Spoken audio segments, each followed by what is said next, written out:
This is going to be a really different and fun story. It's not every day you hear about a restomod build of a car that has remained basically in the same county and has been revealed to the new owner at the same dealership after 53 years. Man, come on. You know, that's a story worth listening to. Love is such a wonderful feeling and inspiration for compassionate behavior. Showing that you care for someone can be expressed in unlimited ways. In this case, a husband gifting a full restomod build of a 1972 Chevrolet Chevelle to his wife.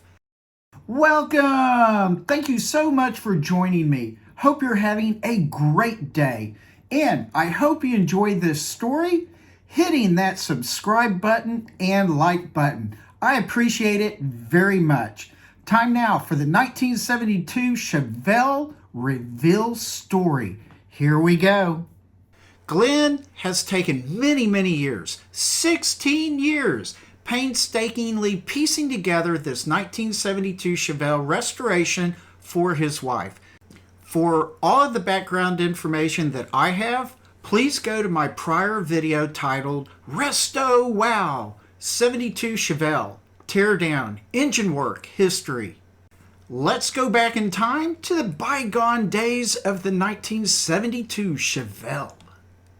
Before the Chevelle showed up in Paris, Texas, the Chevrolet dealership, of which back in 1972 was named Lowry Chevrolet, had the Chevelle ordered.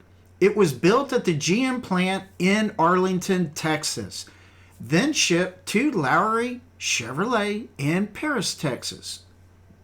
In my first video, I researched the VIN and other tags. Here's a little bit of what they had to say. Of course, a 1972 Chevelle Standard Sport Coupe 6-passenger assembled in Arlington, Texas, had the tan exterior and a front bench seat. Between 1972 and 2009, the Chevelle had perhaps no more than 2 owners, still being in the same county, Lamar County. Well, that was until Glenn saw it for sale, and yeah, he scarfed it up quick. For 15 years, between 2009 and 2024, Glenn gathered Chevelle parts to replace those that had broken or just needed upgrading. He found original manuals, that 350 engine that he bored out to 355, the 700R Ford transmission. Again, many items replacing the originals, all outlined in my prior video. In February 2025, Glenn trailered the Chevelle to Callaway Customs. Callaway Customs quickly began work on the Chevelle, such as rebuilding the engine, tearing down the car, gathering new wiring and other necessary parts, and so forth. The Callaways worked diligently. Scott built up the newer El Camino 010 Block 355 that Glenn had found 5 years prior. Turned out really great. They cleaned up the newer 700R Ford transmission, bought 10 years before.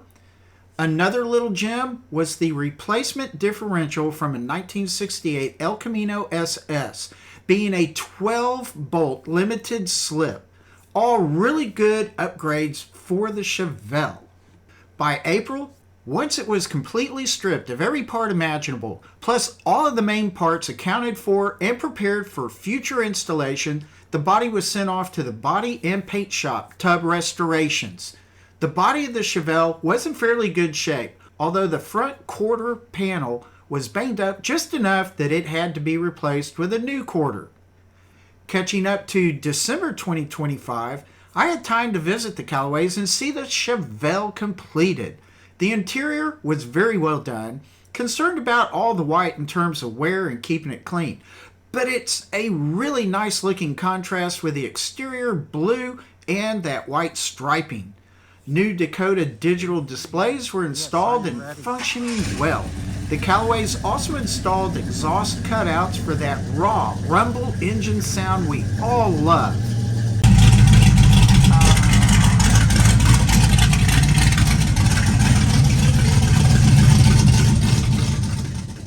I peeked into the engine bay. Hood lighting was great. The jewel of an engine sounded wonderful and looked wonderful as well. The wiring job was really superb. Wiring tucked away and covered properly. Then going around back to the trunk, I saw that it was very neat and representing more of the original feel of the car. Glenn had found and the Callaways placed the Lowry Chevrolet name tag on the trunk in honor of the car having actually come from that exact dealership, still operating today, yet named Paris Chevrolet now. What a perfect and historically accurate final touch to the Chevelle being completed. Come December 6th, the day of the 1972 Chevelle reveal to Glenn's wife.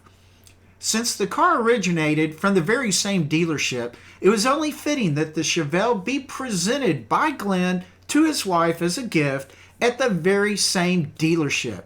Wonderful! On this blustery, gray day, Jason Callaway drove the car to and into the dealership at about 11:30 a.m. It warmed up the dealership and the hearts of everyone there. Employees, customers, and friends all ogled at the fine car. Stories emerged from many about their past cars and how much they loved this Chevelle. We all patiently waited for Glenn to show up with his wife at 1 p.m. I got whatever pictures and videos I could.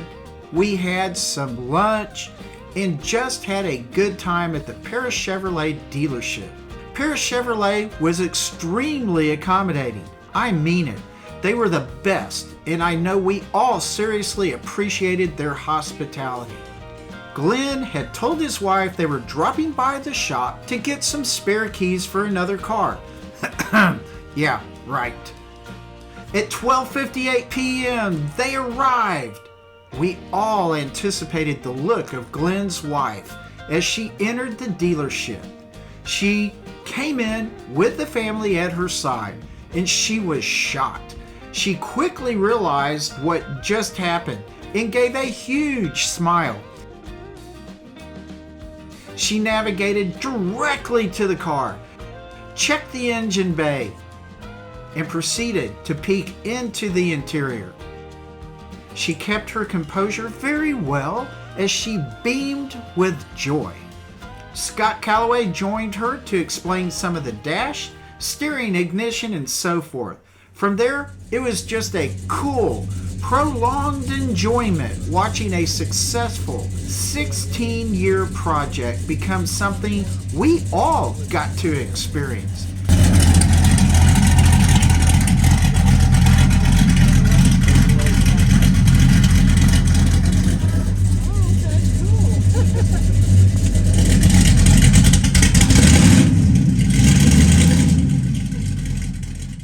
Thank you, Callaways, Tubb Restoration, Paris Chevrolet, and Glenn and his wife so much. Y'all are all wonderful. This has been really fun. What a great little story. The 1972 Chevelle that was a nice buy for the original owner 53 years ago, and now today, a great prize of the new owner. Man, one dealership, one car, one county. This is a rare story indeed. A heartfelt, heartwarming story. The best send-off of a new restomod build I have ever seen and experienced. I hope you enjoyed it. Let it be a lesson to you. Do your best to fully prepare for your build if you ever have one. Enjoy the build process as best as you can. Let the product of labor be something that you can enjoy and cherish for years into the future. And with that, please relax, take it easy, be a motoring fanatic on your Road Odyssey, and I will see you later. Bye.